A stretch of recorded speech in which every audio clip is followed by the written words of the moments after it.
Hello everyone, this is Anant Pratap Singh and you are watching Ideal Educational Hub. आज का हमारा topic है same letters with different sounds. English में कुछ पार्टिकुलर साउंड्स होते हैं, कुछ पार्टिकुलर लेटर्स होते हैं जो डिफरेंट डिफरेंट जगहों पे अलग अलग साउंड करते हैं। इंग्लिश में टोटल जो 26 लेटर्स होते हैं उसमें से 5 आपके क्या होते हैं, वॉवेल हो गए, बाकी के 21 आपके हो गए कॉन्सोनेंट। लेकिन इन दोनों के कॉम्बिनेशन से टोटल 44 ऐसे साउंड्स होते हैं जो कि क्रिएट होते हैं, और फोनेटिक्स में इन साउंड्स को बोलते हैं फोनिम्स। फोनिम्स इन्हें बोलते हैं हम फोनिम्स। तो उनमें से जो सबसे यूजफुल हैं 4-5 और जो सबसे ज्यादा अपने डेली लाइफ में यूज किए सकते हैं उनको हम आज इस वीडियो में देखेंगे। सबसे पहले आपका आता है सी। कहां पे हम सी को शॉ प्रोनाउंस करते हैं, कहीं कहीं पे हम सी को कॉ भी प्रोनाउंस करते हैं, कहीं कहीं पे हम सी को बड़ा वाला शॉ प्रोनाउंस करते हैं, दैट इज। साथ ही सी के कुछ कॉम्बिनेशन से हम उसको चॉ प्रोनाउंस करते हैं, कभी उसी सी के कॉम्बिनेशन से हम उसको कॉ प्रोनाउंस कर देते हैं। तो आज हमारे वीडियो का मेन जो हमारा हीरो है वो है सी। इसी के बेसिस पे हम लोग आज पूरा वीडियो देखेंगे। लास्ट तक बने रहिए क्योंकि लास्ट में मैं आपको कुछ अलग अलग वर्ड्स के कॉम्बिनेशन भी बताऊंगा, अलग अलग कॉन्सोनेंट्स और वोवेल्स के कॉम्बिनेशन भी बताऊंगा जो आपके लिए आपके पार्ट्स ऑफ स्पीच में बहुत काम आने वाला है।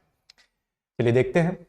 अगर सी किसी भी केस में आई के साथ अगर कभी आता है, जैसे कि सिटी, तो यहां पे ये स का प्रोनाउंसिएशन देता है। किसका प्रोनाउंसिएशन देता है? स का। अगर सी वाई के कॉम्बिनेशन में आता है, जैसे कि साइकिल, तो भी ये किसका प्रोनाउंसिएशन देता है? स का।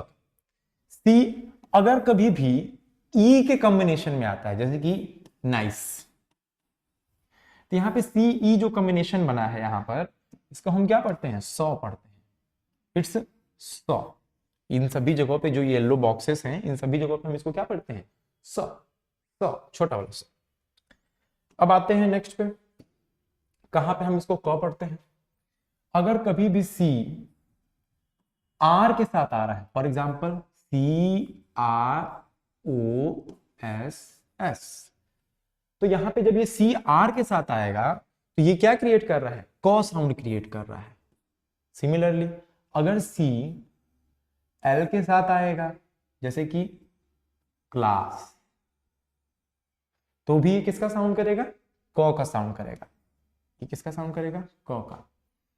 सी अगर ए के साथ आता है, जैसे हम ABCD जब पढ़ते हैं तो सबसे पहला लेटर हमको सी से क्या पढ़ा जाता है? बिल्ली। तो अगर सी ए के साथ आता है तो भी ये किसका प्रोनाउंसिएशन देता है? कॉ का प्रोनाउंसिएशन देता है। सी अगर ओ के साथ आ रहा है तो भी ये किसका प्रोनाउंसिएशन देता है? कॉ का। फॉर एग्जाम्पल कॉट, यहां पे सी ओ जो साथ में आ रहा है ये किसका प्रोनाउंसिएशन देगा? कॉ का। आपका नेक्स्ट है सी यू के साथ अगर आता है तो किसका प्रोनाउंसिएशन देगा? CUT, cut. ये भी किसका प्रोनाउंसिएशन देगा? कट। सी अगर के के साथ आ रहा है, फॉर एग्जाम्पल क्लॉक, यहां पे भी सी किसका प्रोनाउंसिएशन देगा? कॉ का। लास्ट वीडियो में हम लोगों ने देखा था कि सी अगर के के साथ आता है तो उसको हम साइलेंट मानते हैं।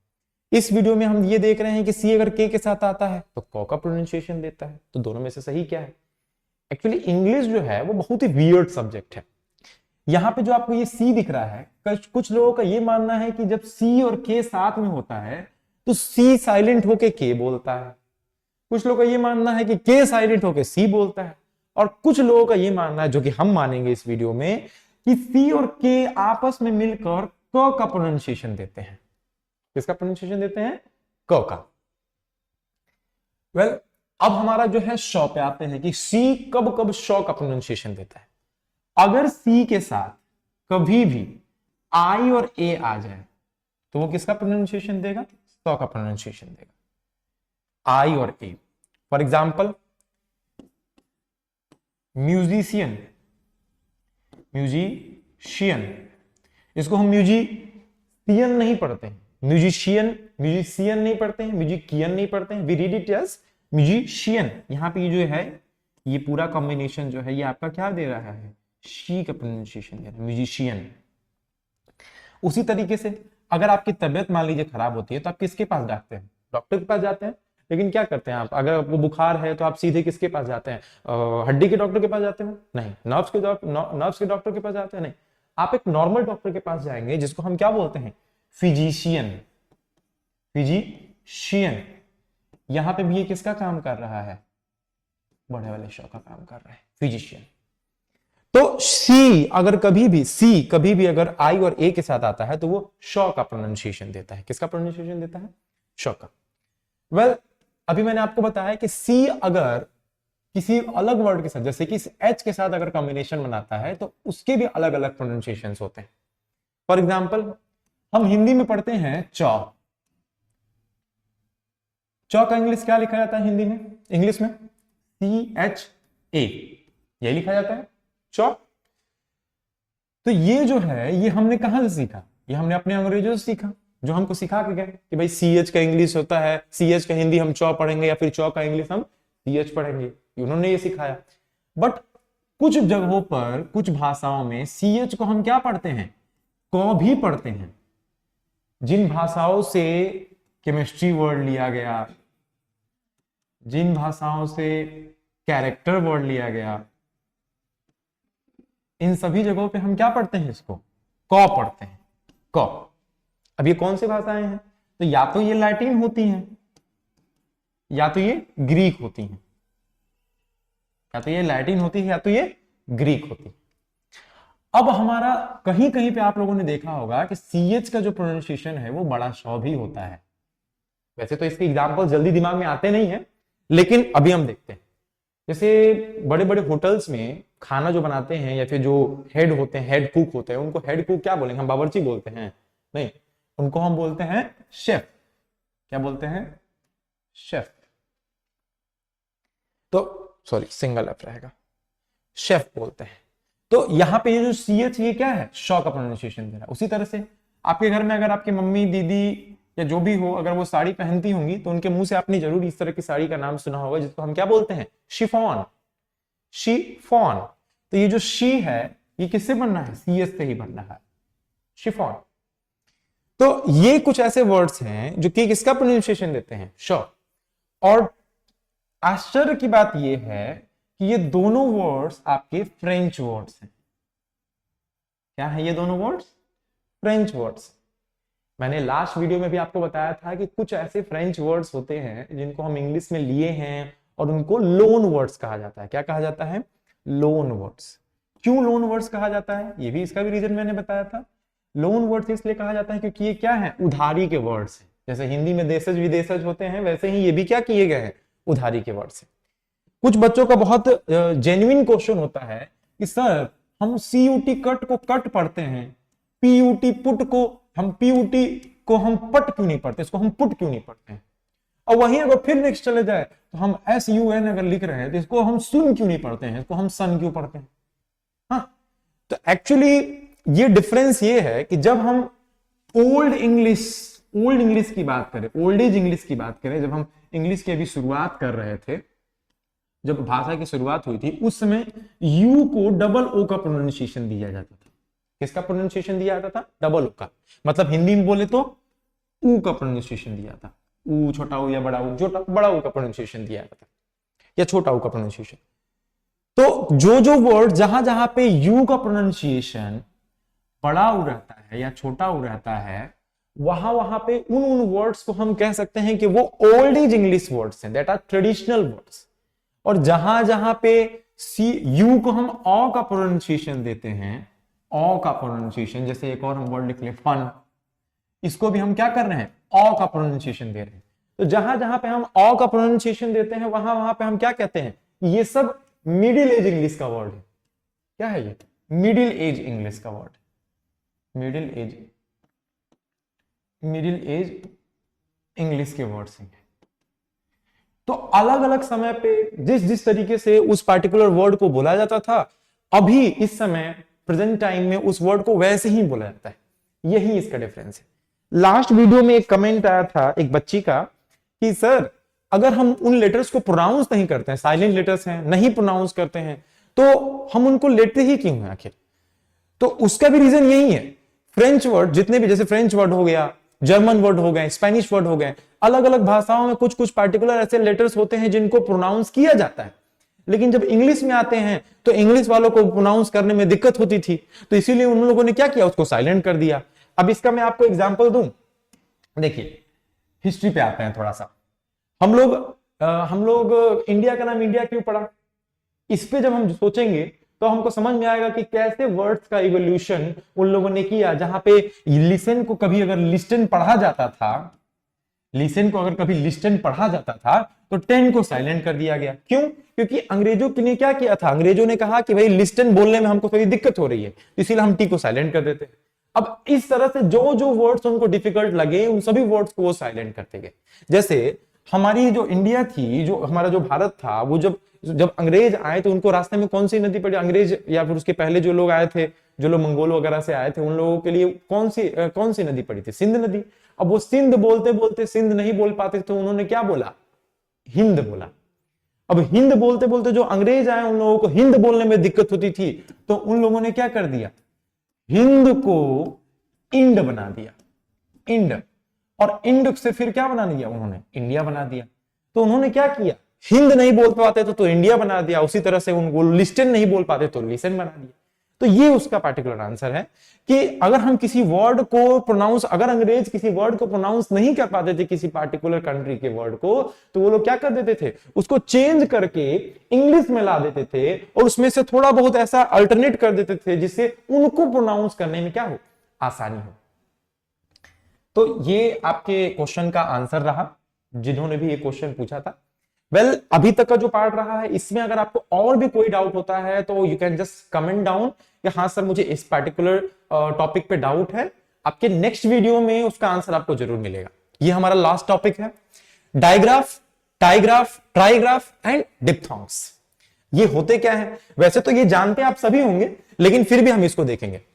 डायग्राफ क्या होता है, कॉन्सोनेंट कॉम्बिनेशंस को हम क्या बोलते हैं, डायग्राफ बोलते हैं। कॉन्सोनेंट, अगर दो कॉन्सोनेंट का कॉम्बिनेशन है तो उसको हम क्या बोलते हैं, डायग्राफ बोलते हैं। वहीं पे अगर तीन कॉन्सोनेंट का कॉम्बिनेशन है तो उसको हम क्या बोल देंगे, ट्राइग्राफ बोल देंगे। और अगर वॉवेल कॉम्बिनेशन है, दो वॉवेल का कॉम्बिनेशन है अगर प्रोनाउंसिएशन के बेसिस पे, तो उसको हम क्या बोलते हैं, डिप्थॉन्ग बोलते हैं। क्या बोलते हैं, डिप्थॉन्ग। वैसे जब हम फोनेटिक्स में आते हैं तो फोनेटिक्स में डिप्थॉन्ग टोटल 8 होते हैं, क्योंकि किसी भी नॉर्मल बच्चे के लिए जो इंग्लिश लैंग्वेज या English literature, language literature, English communicative, English core पढ़ रहा है, उसके लिए थोड़ा सा डिफिकल्ट होता है। तो इसीलिए हम लोग अपने डेली लाइफ में यूज होने वाले कुछ कॉमन डिप्थॉन्ग्स को हमने लोगों ने बस लिया है। तो सबसे पहले इधर आते हैं, हमारा डायग्राफ। डायग्राफ क्या होता है, तो डायग्राफ दो कॉन्सोनेंट का कॉम्बिनेशन होता है। जैसे यहाँ पे CH है तो CH को हम क्या लिख सकते हैं, चर्च। यहाँ पे देखिए दो डायग्राफ आपको दिख रहा है, यहाँ पे भी CH है, यहाँ पे भी CH है। यहाँ पे TH है, TH के लिए हम लिख सकते हैं थिंग, लिख सकते हैं थिंक, लिख सकते हैं देन, लिख सकते हैं। बहुत सारे वर्ड्स हैं, TH से तो बहुत सारे था वर्ड हैं, दो लिख सकते हैं, थॉट लिख सकते हैं, ऑल्दो लिख सकते हैं। बहुत सारे ऐसे वर्ड्स हैं जो कि आपको TH में मिल जाएंगे। WH से जितने आपके इंट्रोगेटिव क्वेश्चन वर्ड्स होते हैं, जितने आपके WH वर्ड्स होते हैं, वो सब किस में आ जाएंगे, आपके WH में आ जाएंगे। जैसे कि हु हो गया, व्हाट हो गया, व्हेन हो गया, वेयर हो गया, और भी बहुत सारे वर्ड्स हैं। उसके बाद पीएच से आपका आ सकता है फोन, फोटो। ये सारे वर्ड्स आपके किस में आ सकते हैं, पीएच सेक्शन में आ सकते हैं। आगे देखते हैं एसएच से आपका आ सकता है शाइन, शाई, सेल। ये सारे वर्ड्स किससे आ सकते हैं, आपके एसएच में आ सकते हैं। अच्छा, इसको पढ़ने का क्या फायदा है, एक्चुअली जब हम आगे चल के सिलेबल पढ़ेंगे, नेक्स्ट वीडियो या नेक्स्ट के नेक्स्ट वीडियो, जब भी हम सिलेबल वर्ड पढ़ेंगे, सिलेबल क्या होता है ये आपको नेक्स्ट वीडियो में ही मैं आपको एक्सप्लेन करूंगा। वैसे तो ये पार्ट ऑफ वर्ड होता है, जब हम वर्ड्स को डिवाइड करते हैं, जैसे हम सेंटेंस को डिवाइड करते हैं तो सब्जेक्ट प्रेडिकेट मिलता है, प्रेडिकेट को डिवाइड करेंगे तो वर्ब मिलेगा, ऑब्जेक्ट मिलेगा, अदर्स मिलेगा या एडवर्बियल्स मिलेंगे। उसी तरीके से अगर हम वर्ड्स को डिवाइड करते हैं तो हमको सिलेबल मिलता है। तो जब मैं सिलेबल आपको समझाऊंगा तब आपका डायग्राफ, ट्राइग्राफ और डिप्थॉन्ग काम आएगा उस समय, जो कि आपको नहीं लगता होगा कि आपके काम का नहीं है, लेकिन जब आप पार्ट्स ऑफ स्पीच, जैसा कि मैंने पहले भी कहा, पार्ट्स ऑफ स्पीच पढ़ेंगे, जब आप नाउन पढ़ेंगे, स्पेशली जब आप एडजेक्टिव पढ़ेंगे, या फिर एक पार्ट्स ऑफ स्पीच से दूसरा पार्ट्स ऑफ स्पीच कैसे बनाते हैं, ये सब जब आप पढ़ेंगे तो वो आपके लिए बहुत ही ज्यादा हेल्पफुल होगा, ये सारा का सारा। अच्छा, टीसीएच देखते हैं। टीसीएच बहुत ही आपका कॉमन है, जो कॉमनली आपको डेली लाइफ में आपको वर्ड्स मिल जाते हैं, जिसके जैसे कि स्विच, कैच, यहां पे क्या आपको मिलना है, टीसीएच, ट्राइग्राफ। आईजीएच जो कि आई का प्रोनाउंसिएशन देता है, जैसे कि आई, शाई, ये सब भी क्या कर रहे हैं, आपके आई का प्रोनाउंसिएशन दे रहे हैं। यहां पे आपका है ORE, बोर। समुद्र का किनारा होता है तो उसको हम क्या बोलते हैं, शोर। तो ये सब क्या है, आपके ट्राइग्राफ। ट्राइग्राफ और डाइग्राफ में आपके कॉन्सोनेंट के साथ साथ वॉवेल भी आ सकते हैं, कॉन्सोनेंट के साथ साथ आपके वॉवेल भी आ सकते हैं। जैसे कि यहाँ पे आपके दो में आया है, सॉरी, यहाँ पे दो में आया है, एक आई में आया है और एक ओर में आया है। लेकिन डिप्थोंग में ऐसा नहीं होता। डिप्थोंग में आपके जो है वो मैक्सिममली क्या, सिर्फ वॉवेल साउंड ही होता है। जैसे आई ए, फेयर, फेयर में ए आई मिलके क्या बनाते हैं, किसका प्रोनाउंसिएशन बनाते हैं, ए का प्रोनाउंसिएशन बनाते हैं। ई ए, ब्यूटी, ये आपका क्या है, डिप्थोंग बना रहा है, ठीक है, इसका क्या बना रहा है, डिप्थोंग बना रहा है। ओ यू हम लिख सकते हैं टफ, ये आपका किसका, ये भी क्या बना रहा है, आपका डिप्थोंग बना रहा है, टफ, टफ, रफ, इस तरह से जो अभी आपको मैंने यहां पे बताया, इधर में कहीं इसके पहले जो भी मैंने आपको बताया, टफ हो गया, रफ हो गया, ये सब क्या करते हैं, आपका डिप्थोंग बनाते हैं। आई ई, बिलीव, पीस, ये सब भी क्या बना रहे हैं, आपके डिप्थोंग बना रहे हैं। तो ये सब क्या है, कुछ टेक्निकल टर्म्स हैं जो कि आपको जाननी चाहिए, क्योंकि आगे कहीं ना कहीं ये आपके लाइफ में काम जरूर आएंगे। अगर आप बेसिकली भी अगर इंग्लिश को थोड़ा सा भी अगर सीरियसली लेते हैं तो ये आपके जरूर काम आएंगे। वेल, ये पार्ट भी आपका एंड होता है, और नेक्स्ट वीडियो में आप क्या पढ़ना चाहते हैं इसके बारे में आप जरूर कमेंट डाउन करें, ताकि उसके लिए आपका जो नेक्स्ट वीडियो है वो प्रिपेयर होकर आपके सामने आ सके। तब तक के लिए thank you, and watch the video, revise it, and make the notes properly. Thank you.